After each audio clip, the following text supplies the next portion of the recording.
Hi hello friends, இன்றைக்கி நம்ம வந்திருக்க இடம் ஒரு தோட்டத்துக்கு. இங்கே வந்து என்ன இருக்குன்னா புடலங்காய் இருக்குது. உள்ளே வந்து அவங்களுடைய ஓனர் இருக்காங்க. வாங்க அவங்ககிட்ட போய் நிறைய கொஷின்ஸ் கேட்கலாம். இது உள்ளே எப்படி கொம்பெல்லாம் நடுறாங்க, இது எப்படி பராமரிக்கிறாங்க, ஒரு செடி ஒரு கொம்பு நட்ட உடனே அதுக்கு அடுத்த இதுக்கு எவ்வளோ கேப் இருக்குது, அதெல்லாம் வாங்க இப்போ நம்ம பார்க்கலாம்.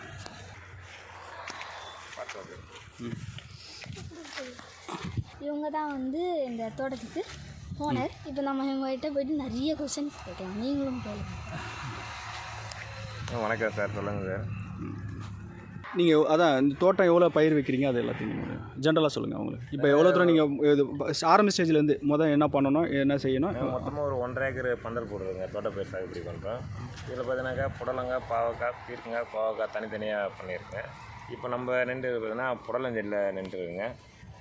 இது வந்து விதை பந்தல் போடுறதுக்கு வந்து ஒரு 30 சென்ட் போடணுனாக்கா ஒரு 250 கொம்பு வருங்க.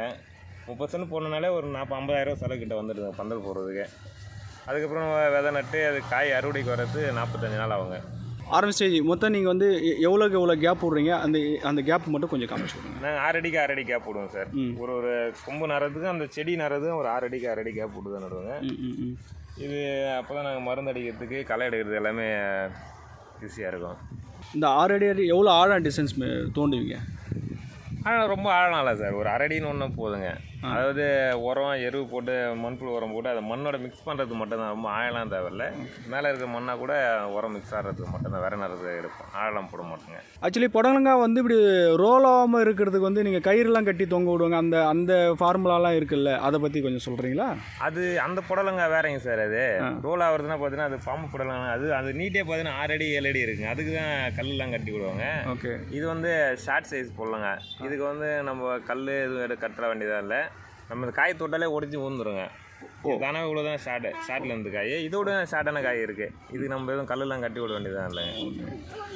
புடலங்காய் வெரைட்டி இருக்குவா? வெரைட்டி இருக்குங்க. லென்த்தாக வர்றது இருக்குது, இதோட ஷார்ட் ரகம் இருக்குது. அப்புறம் பச்சை புடலங்காய் இருக்குது. நம்ம கோயம்பேடு மார்க்கெட் பார்த்தீங்கன்னாக்கா ஷார்ட் புடலங்காய் தாங்க பெஸ்ட்டாக இருக்கும்.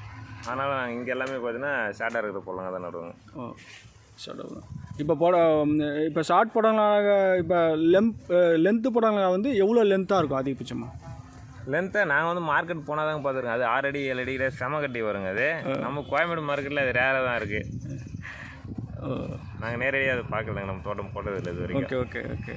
இப்போ ஓவரால் பார்த்தீங்கன்னா இதுக்கு எவ்வளோ நீங்கள் இன்வெஸ்ட்மெண்ட் பண்ணுறீங்க? ஓவரால் நீங்கள் எப்போ இன்வெஸ்ட்மெண்ட் பண்ணி உங்களுக்கு எப்போ நீங்கள் அதை லாபத்தை நீங்கள் பார்க்க ஆரம்பிக்கிறீங்க? இது பந்தல் வந்து ஆரம்பம் போடுறது அப்போ தாங்க இன்வெஸ்ட்மெண்ட் அதிகமாக இருக்கும். தொடர்ந்து ஒரு 30 சென்ட் போனாக்க குறைஞ்சபட்சம் ஒரு 40,000 கிட்ட செலவாகும். அந்த 40,000 பார்த்தீங்கன்னாக்கா ஒரு வருஷத்தில் நம்ம எடுத்துடலாங்க. ஒரு டைம் பந்தல் போட்டுட்டுனாக்கா அது பார்த்தீங்கன்னா கண்டினியூவாக ஒரு 6 வருஷம் 7 வருஷம் வரைக்கும் இருக்குங்க. நல்லா பராமரிச்சுன்னா ஒரு 10 வருஷம் வரைக்கும் கூட பந்தல் மெயின்டைன் பண்ணலாம். அதுக்கப்புறம் வர்றது தான் நம்ம லாபம் தாங்க. ஆனால் பெருசாக விவசாயத்தை பொறுத்த வரைக்கும் சொல்ல வேண்டிய அது வர வருமானம் பார்த்தீங்கன்னா உடனே செலவாக தான் ஆகிடுது. இப்போ எத்தனை பேர் நீங்கள் இதை பார்த்துக்கிறீங்க இந்த தோட்டத்தை?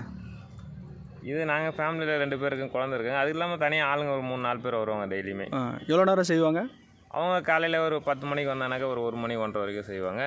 அதுக்கப்புறம் போயிடுவாங்க.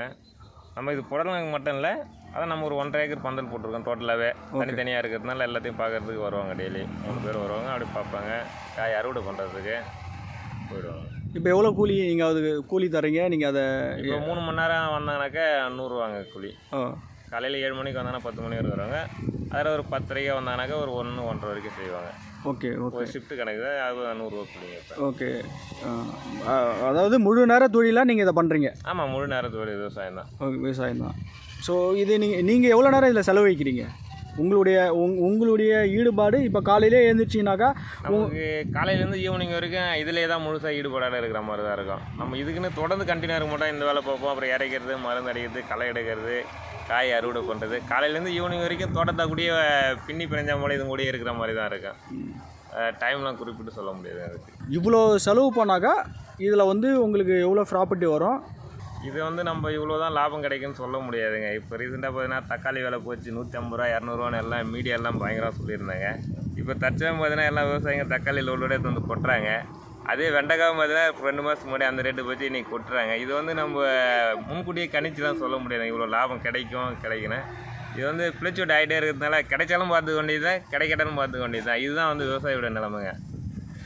இந்த இந்த புடலங்காவை நீங்கள் தேர்ந்தெடுக்கிறதுக்கு என்ன காரணம்? ஒரு விவசாயியா புடலங்கான்னு பார்த்தீங்கன்னா இப்போ தோட்ட பயிர் பந்தல் பயிரில் பார்த்தீங்கன்னா புடலங்காய் கொஞ்சம் செலவு கம்மிங்க மீதியோட. எனவே இப்போ பார்த்தீங்கன்னா புது நோயெலாம் வருது, நிறைய வைரஸ் நோயெலாம் வருது. இப்போ பீர்க்கெல்லாம் நட்டம் பார்த்தீங்கன்னா டோட்டலாக மஞ்சள் நோய் வந்து வேஸ்ட்டாக ஆகிடுச்சு, நட்டு செலவு அதிகமாகிடு.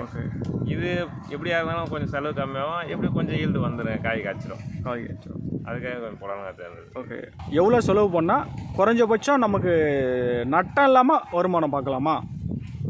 அதாவது ரேட்டு நமக்கு வந்து பார்த்தீங்கன்னா மார்க்கெட்டில் ஒரு 10 ரூபாய்க்கு மேலே போச்சுனாக்கா நமக்கு வந்து நட்டம் இல்லாமல் பார்த்துலாங்க. காய் எப்படின்னா காய்ச்சணும், தோட்டம்லாம் காய்க்காமலாம் இருக்காது. நம்ம அதுக்கு எருவு அதெல்லாம் போட்டுனா காய் காய்ச்சணும். நம்ம 10 ரூபாய்க்கு மேலே போச்சுன்னா மார்க்கெட்டில் நமக்கு லாபம் கிடைக்கும். 10 ரூபாய்க்கு உள்ளார போச்சுன்னா நட்டம் வருங்க. அது நம்ம இவ்வளோ தான் சீசனுக்கு கிடைக்குன்னு சொல்ல முடியல. ஏன்னா விவசாயம் மாறி மாறி வர்றதுனால ரேட்டுங்க வந்து கம்மியாக தான் போகுது. இப்போதைக்கு சொல்லிக்கிற அளவுக்கு வருமானம் இல்லை.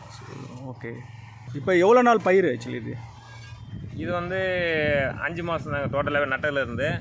காய் பிடிக்குது பார்த்தீங்கன்னாக்கா 2 மாதம் ஆகும். ஒரு 45-60 நாளில் காய் பிடிக்க ஆரம்பிக்கும்.